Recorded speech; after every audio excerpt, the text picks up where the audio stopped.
নমস্কার, তোমাদের সবাইকে সুদীপ্ত ফ্রেন্ড লার্নিংয়ে স্বাগত জানিয়ে আজকের ক্লাসটি শুরু করছি। আজকের ক্লাসে তোমাদের সঙ্গে আলোচনা করব তোমরা যারা চতুর্থ শ্রেণীর সেকেন্ড ইউনিট টেস্ট পরীক্ষা দেবে তোমাদের জন্য এই ক্লাসটি বা এই ভিডিওটি। এই ভিডিওটিতে আমি আলোচনা করতে চলেছি চতুর্থ শ্রেণীর 20তম গণিত বিষয়ের মডেল প্রশ্নপত্র সেট। সুতরাং এই মডেল প্রশ্নপত্র সেটটি তোমাদের তৃতীয় পর্যায়ক্রমিক মূল্যায়ন 2025 বা সেকেন্ড ইউনিট টেস্টে এই মডেল প্রশ্নপত্রটির উত্তর সহ এই ভিডিওটিতে আমি আলোচনা করব। সুতরাং এই ভিডিওটি তোমাদেরকে অবশ্যই প্রথম থেকে শেষ পর্যন্ত ভালোভাবে দেখতে হবে এবং চ্যানেলে নতুন হলে অবশ্যই চ্যানেলটিকে সাবস্ক্রাইব করতে হবে। চলো দেরি না করে মূল বিষয়ের মধ্যে প্রবেশ করি।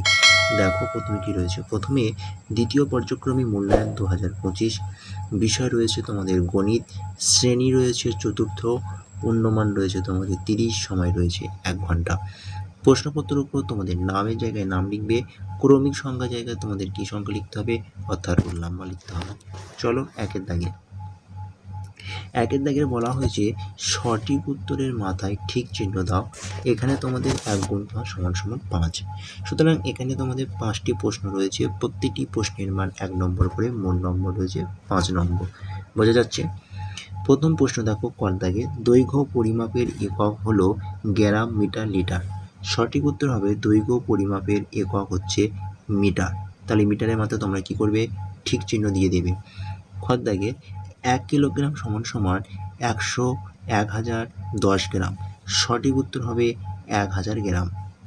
গ দাগে বলা হয়েছে 4-এর 10 দশমিক ভগ্নাংশ 0.4, 0.10, 0.40। সঠিক উত্তর দাঁড়াবে 0.4। হলো। ঘর দাগে 3 ও 4-এর সবচেয়ে ছোট সাধারণ গুণিতক হলো 12, 10, 4। সব থেকে ছোট সাধারণ গুণিতক হবে সঠিক উত্তর 12। উঙার দাগে পরস্পর মৌলিক এবং যমজ মৌলিক সংখ্যা হলো, সঠিক উত্তর হবে 11, 19, 12, 13, 5, 7। সঠিক উত্তর হবে 5, 7। 5 আর 7 হচ্ছে পরস্পর মৌলিক এবং যমজ মৌলিক সংখ্যা। কেন না আমরা জানি যে যমজ মৌলিক সংখ্যা হতে গেলে এদের বিয়োগফলটা কী হতে হয়, 2 থাকতে হয়, তাই তো? তাহলে 5 আর 7-এর মধ্যে বিয়োগফল দেখো 2 রয়েছে। আচ্ছা, এবার দেখে নেবো 2-এর দাগে বলা হয়েছে শূন্যস্থান পূরণ করো 1 গুণ 4 সমান 4। এখানে তোমাদের 4টি প্রশ্ন করতে হবে, প্রতিটি প্রশ্নের মান 1 নম্বর করে, মোট যে নম্বর সেটা হচ্ছে 4 নম্বর। তো চলো প্রথম প্রশ্ন দেখে নাও। বলছে কোনো সংখ্যার গুণনীয়ক বা উৎপাদক সংখ্যা ড্যাশ। সঠিক উত্তর হবে নির্দিষ্ট।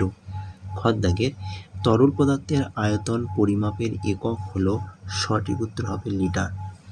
গ দাগে 10 মিলিমিটার সমান ড্যাশ সেন্টিমিটার। সঠিক উত্তর হবে 1 সেন্টিমিটার। ঘর দাগে 3 অঙ্কের ক্ষুদ্রতম মৌলিক সংখ্যা হলো 101। এবার চলো 3-এর দাগেরগুলো দেখবো। 3-এর দাগে বলা হয়েছে নিচের প্রশ্নগুলির উত্তর দাও। এখানে তোমাদের রয়েছে 5টি, সুতরাং প্রত্যেকটা প্রশ্নের মান 1 নম্বর করে, মোট নম্বর রয়েছে 5 নম্বর। তো প্রথম প্রশ্ন দেখো। প্রথম প্রশ্ন রয়েছে ইরাটোস্থিনিসের চালনী কাকে বলে। তো দেখে নাও পরের পেজে। তোমরা উত্তরটা ঠিক এইভাবে লিখবে যে গ্রিক গণিতজ্ঞ ইরাটোস্থিনিস খ্রিস্টপূর্ব 3য় শতকের কোনো একটা সংখ্যার গুণনীয়ক বা উৎপাদক বার না করে সহজে 1 থেকে 100 পর্যন্ত সংখ্যার মধ্যে মৌলিক সংখ্যার খোঁজার পদ্ধতি বলেছিলেন। এই পদ্ধতিটিকে বলা হয় ইরাটোস্থিনিস চালনী। তোমরা এটা তোমাদের পাঠ্য বইয়ে পেয়ে যাবে, তোমরা ওখান থেকে একটু ভালো করে পড়ে নিও। খ দাগের দশমিক ভগ্নাংশের মান 0.2 হলে সামান্য ভগ্নাংশের মান কত। তো দেখে নাও 0.2কে আমাকে কী করতে হবে, তাহলে প্রথম অঙ্কে ভগ্নাংশ আকারে আনতে হবে। তাহলে দশমিক উঠে গেলে কী আসবে, দশমিকের জন্য 1 এবং দশমিকের ডান দিকে কটা সংখ্যা রয়েছে সে কটা সংখ্যা অনুযায়ী তো 0 আসবে। তো এখানে দশমিক তোলার পরে দশমিক ডান দিকে একটা সংখ্যা রয়েছে, অর্থাৎ 2 রয়েছিল, অর্থাৎ 2 একটা সংখ্যা রয়েছে, তাই দশমিক উঠে গিয়ে 1 হয়েছে এবং 2 সংখ্যাটি থাকার জন্য এখানে তোমাদের 0 হয়েছে। আর ওপরে কি রয়েছে না, ওপরে 2, তাহলে 2-এর 10-এর কাটাকুটি করলে সঠিক উত্তর দাঁড়াবে 1-এর 5। তাহলে উত্তরটা হবে 0.2-এর সামান্য ভগ্নাংশ। সঠিক উত্তর হবে 1-এর 5। আচ্ছা, গ দাগে বলা হচ্ছে 5 দিয়ে বিভাজ্যতার শর্তটি কী। দেখে নাও গদ্দাকের উত্তর। বলছে কোনো একটা সংখ্যার এককের ঘরে অঙ্ক যদি 0 বা 5 থাকলে সেটি কি 5 দ্বারা বিভাজ্য হবে। মানে ধরো কোনো একটা সংখ্যা, মনে করো আমি একটা সংখ্যা দিলাম 15, তার মানে এর এককের ঘরে কি আছে 5, তাহলে এককের ঘরে 5 থাকলে তাহলে কি হবে, এটাকে 5 দ্বারা বিভাজ্য। দেখো 3 5 15, সেম এইভাবে তোমরা দেখে নিও। আচ্ছা, ঘর দাগে দেখো না, যমজ মৌলিক সংখ্যা কাকে বলে। উত্তর লিখবে, পরপর বিজোড় সংখ্যা পরস্পর মৌলিক সংখ্যা হলে তাদের যমজ মৌলিক সংখ্যা বলে এবং এদের বিয়োগফল কত হতে হবে 2, যেমন 5 আর 7 হলো। চলো মোঙার দাগে একটি প্রশ্ন রয়েছে, প্রশ্নটি খুব ইম্পর্টেন্ট, দেখে নাও। একটি 3 অঙ্কের সংখ্যা লেখো যেটি 3-এর গুণিতক। অনেকগুলো হয়, আমি তোমাদেরকে সহজ একটা করে দিয়েছি 300। এই উত্তরটা কিন্তু ভিন্ন রকম হতে পারে, 120 হতে পারে, 150 হতে পারে।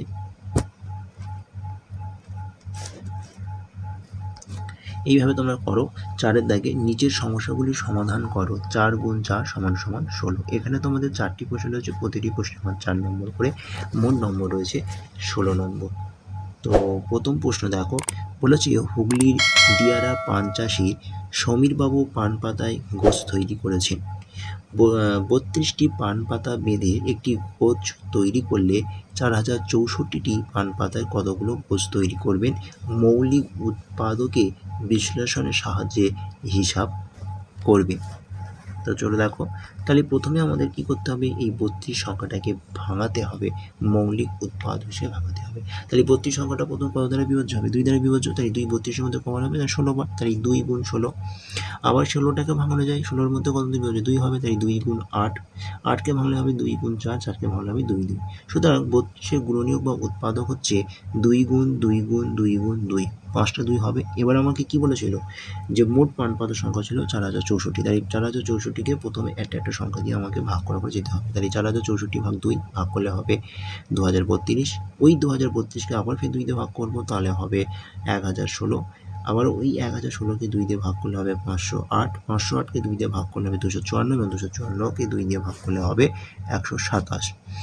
এইভাবে তোমরা করতে পারো, বা তোমরা এইভাবে করে নিতে পারো যে 4064কে প্রথমে 2 দিয়ে এইভাবে তোমরা করে নিতে পারো। যেইভাবে করো না কেন সেম উত্তর হবে। তোমরা একটু দেখে নাও এই পদ্ধতিটা। আর উত্তরটা তোমরা লিখে দেবে যে 4064টি পান পাতায় 127টি গোছ তৈরি করবে। কে করবে না, সমীরবাবু। চলো খদ্দাইকের অঙ্কটা দেখি। খদ্দাইকের অঙ্কটা তো খুব ইম্পর্টেন্ট। সুবলের বাগানে একটি 4 কিগ্রা 600 গ্রাম ওজনের কুমড়ো ফলেছে। সেই কুমড়োর 800 গ্রাম রাবেয়াকে এবং 1 কিগ্রা 250 গ্রাম রহিমকে ও 650 গ্রাম পাপিয়াকে দিল। সুবলের কাছে এখন কত রয়েছে, তাহলে আমাকে দেখতে হবে কাকে কাকে দিল, সেইটা মোট কতটা দিল সেটাকে আমার প্রথমে যোগ করে বার করতে হবে। তো দেখো সেটাই যোগ করে দেওয়া হয়েছে, যে 800 গ্রাম, তারপর হচ্ছে 1 কিগ্রা 250 গ্রাম আর 650 গ্রাম, এই তিনটিকে যোগ করলে যোগফল দাঁড়াবে 1 কিগ্রা 1700 গ্রাম। এবার আমরা জানি যে 1700 গ্রাম আছে মানে তো নিশ্চয়ই এখানে কিলোগ্রাম আছে, তাই কিলোগ্রামকে এটাকে ভাঙাতে হবে। অর্থাৎ 1700 গ্রামকে আমরা যদি কিলোগ্রামে আকারে প্রকাশ করি তাহলে এটাকে ভাঙলে হবে 1000 + 700। তাহলে পরের লাইনে কি হয়ে যাবে না, 1 + 1 অর্থাৎ 2 কিগ্রা 700 গ্রাম। কেন হচ্ছে, কারণ লিখে দিতে হবে, লিখতেও পারো, তোমরা লিখতে পারো যেহেতু 1 কিলোগ্রাম সমান 1000 গ্রাম।